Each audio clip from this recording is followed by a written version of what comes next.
Pessoal, tudo bem? Recapitulando aqui as últimas aulas, né? Conseguimos ver aqui como que era a República Romana, né? E antes da República da Roma ser uma república, vimos também a sociedade no tempo da monarquia, quem que eram os plebeus, patrícios, clientes, etc, né?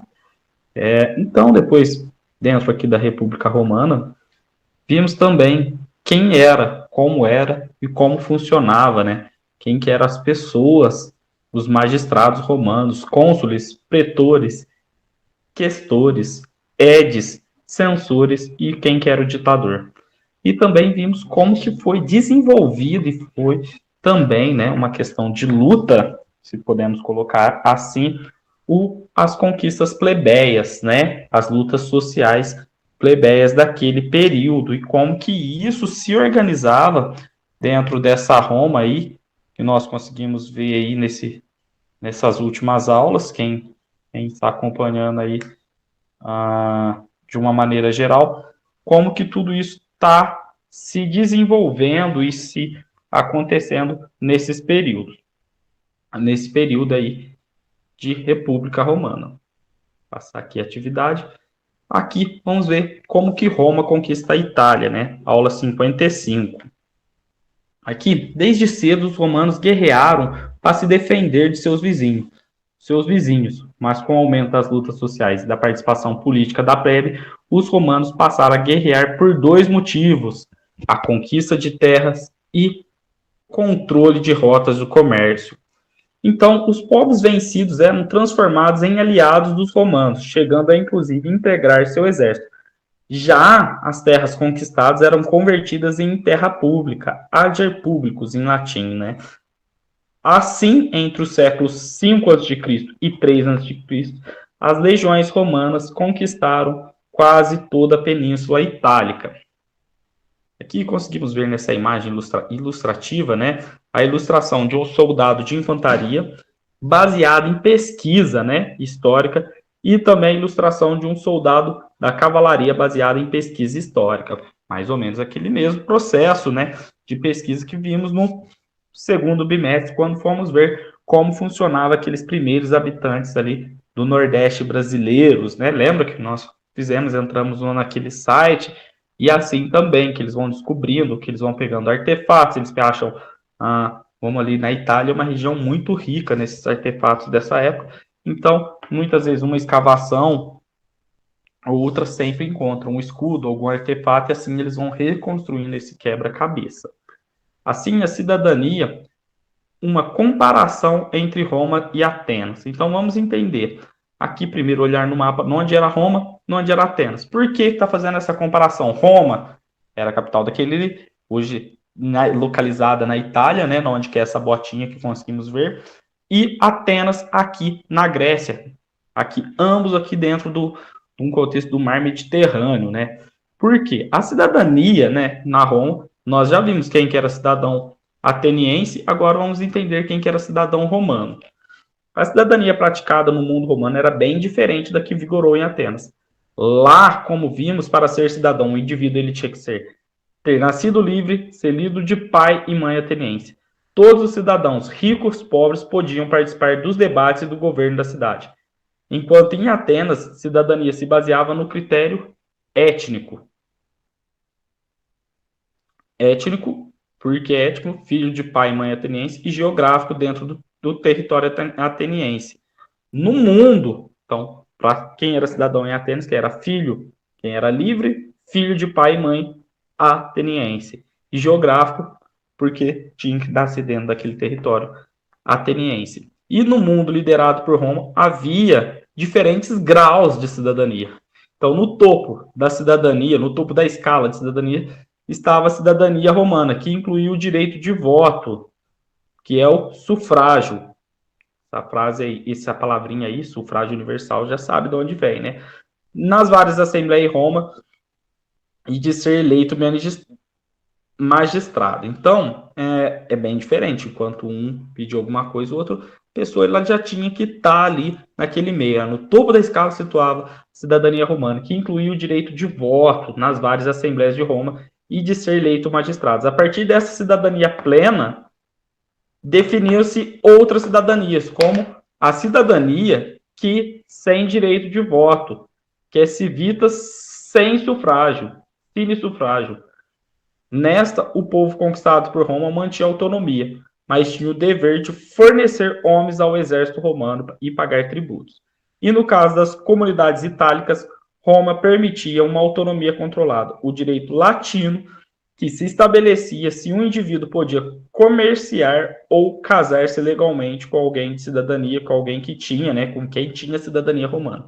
Concluindo, a cidade de Roma é estabelecida direitos e deveres de seus aliados e o tipo de cidadania que eles podiam exercer no mundo romano. Então, pessoal, nós conseguimos ver aqui as diferenças dessas cidadanias. E hoje, vou deixar uma pergunta aqui para quem estiver assistindo esse vídeo, para quem está. Como que é a cidadania hoje? Quem que é cidadão hoje? Quem que pode ser considerado cidadão? No Brasil, de 2021 anos, 2021, quem pode ser considerado? Quem é cidadão? O que, que faz um cidadão? Contrapondo aí, olha, Grécia nós já vimos em Atenas quem que era o cidadão. Era o cidadão que se baseava no critério étnico. O que, que é étnico? Vem de etnia, né? Pai e mãe ateniense. E também geográfico, porque valia para o território ateniense. Ao contrário da romana, que tinha uma escala de vários tipos. Então, tinha a primeira cidadania romana, que incluía o direito de voto. Então, aquele cara era um cidadão romano, então ele tinha um direito de voto, ele poderia ser magistrado. Também tinha a cidadania plena, que definia, entre outras, por exemplo, a cidadania sem direito de voto, né, que é a civita sem sufrágio. E, por fim, vamos aí fazer o contraponto. Quem que é a cidadão hoje? Como que é um cidadão nos dias de hoje?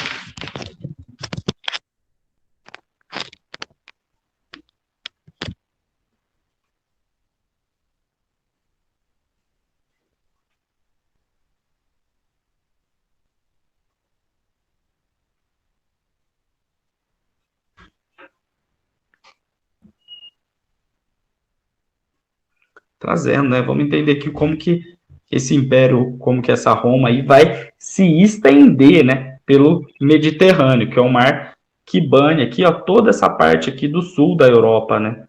Como que vai dar entre Europa e África. Temos também esse mar que é o mar Mediterrâneo, né?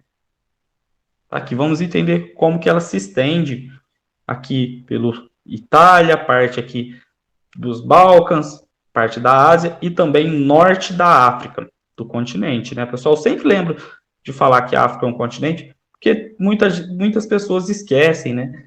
Fica muitas vezes aquela ideia, aquela falsa ideia associada que a África também é um continente, só lembrando, né? Depois de conquistar a Península Itálica, Roma passou a disputar a liderança de outra potência, com outra potência da época, Cartago. A disputa pelo controle do comércio no Mediterrâneo Ocidental deu origem a 3 guerras entre Cartago. As guerras púnicas, assim chamadas, porque os romanos denominavam os fenícios como Púnice. Então, conseguimos ver aqui que Cartago, quem que era? Eram os fenícios, né? Púniques, ou seja, de origem fenícia. Cartago era uma colônia fundada pelos fenícios no norte da África, que se projetou através do comércio marítimo, né? Vamos entender aqui como que eram essas guerras púnicas. Uma representação do século XIX, da Segunda Guerra Púnica, soldados cartaginenses liderados por anímos montados em elefantes atacam e vencem os romanos na Batalha de Zema. As guerras púnicas se desenrolaram entre 1600 não, né? 264 a.C. a 146 a.C. e foram vencidas pelos romanos. Após a vitória final, os romanos assinaram arrasaram a cidade de Cartago, venderam seus poucos sobreviventes como escravos e transformaram seu território em província romana. Depois de conquistar terras a oeste, os romanos voltaram-se para o leste, onde conquistaram a Macedônia, a Grécia e parte da Ásia Menor.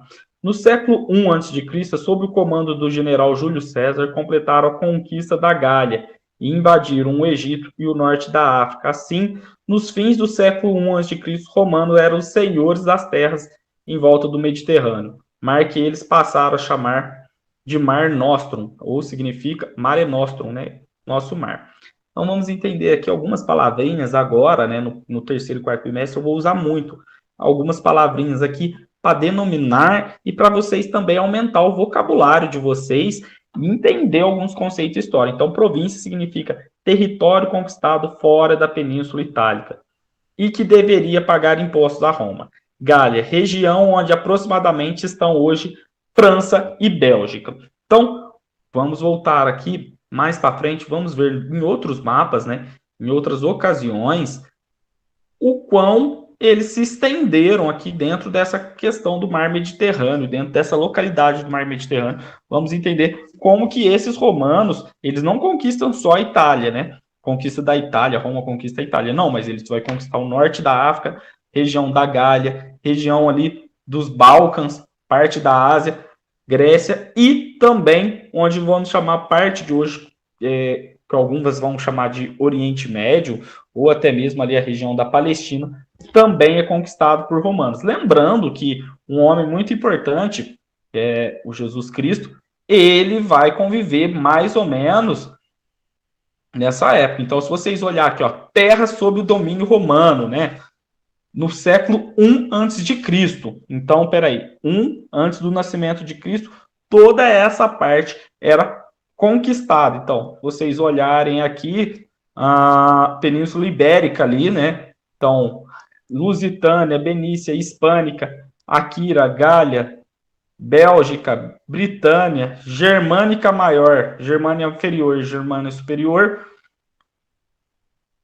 Aqui, Dálmacia, Ásia Menor, Capadócia, Síria, Macedônia, Egito e entre outros territórios, né? Eu pulei vários, para vocês entenderem o quão vasto era o Império Romano. E também, como eu estava falando de Jesus Cristo, quando, na época de Jesus Cristo, o governo vigente dentro daquela região ali que está com o nome de Judéia era um governo romano, né? Então, conseguimos entender, né? Quem acompanha a Bíblia vai entender até que Paulo faz uma carta para aos romanos, né? Naquela época era grande a interação dos povos e cultura das terras banhadas pelo grande mar, como eles falavam, né? Nome qual historiadores especializados no estudo do período que chama o Mar Mediterrâneo. Então, o grande mar, o Mar Mediterrâneo, é como que é chamado, né? Esse mar. Então, olha quão extenso era esse governo, né? As conquistas, né? Vamos entender, né? O que muda, né? O que muda na vida de cada um? As conquistas trouxeram mudanças profundas na vida dos romanos, dentre as quais cabe destacar o enriquecimento do Estado romano, impostos, como então o que era enriquecimento? Então impostos, terras, joias de ouro, prata e outros bens obtidos nas outras províncias, que muitas vezes eles iam, saqueavam, fazia todo um processo, ia mudando. Outra coisa era o fortalecimento de um grupo social, o dos cavaleiros, que eram homens enriquecidos com o comércio, com a cobrança de impostos nas áreas conquistadas e com os serviços prestados ao governo de Roma. Outro aspecto é o grande aumento do número de escravos, prisioneiros de guerras. E o quarto e último aspecto aqui da aula de hoje é a concentração de terras conquistadas nas mãos de poucos. Então, o que vai ficar um grande resumo aqui da aula de hoje? O que foi, professor? Você falou muito rápido, a aula correu bastante o tempo. Então, a aula de hoje, o que eu quero que vocês guardem aí é o quão grande era o espaço e o território romano, como ele conquista o enriquecimento do Estado romano, como que ele fortalece um novo grupo social, o grande aumento do número de escravos, a concentração de terras, que são esses últimos itens aqui que está no final do capítulo. Então, quando alguém falar aí de Império Romano, vocês lembram, olha, então, de império não, né? Nesse período de Roma ainda não é o grande império romano, ainda não está em voga, né? Mas a princípio, né, quando eles conseguem aí, tendo essa característica de expansão, de utilizar as províncias, de se enriquecer e fortalecer ao redor, né? Então, utilizar para chamar, eles chamavam de Nostromar, né? Mare Nostrum, né? Que é o nosso mar, o Mediterrâneo, porque eles tinham uma questão de posse ao redor do mar Mediterrâneo. Então, no mais é isso. Se tiver qualquer dúvida aí, eu estou à disposição. Pode me chamar aí que vamos conversando e debatendo mais sobre a aula. Certinho, pessoal? Até mais.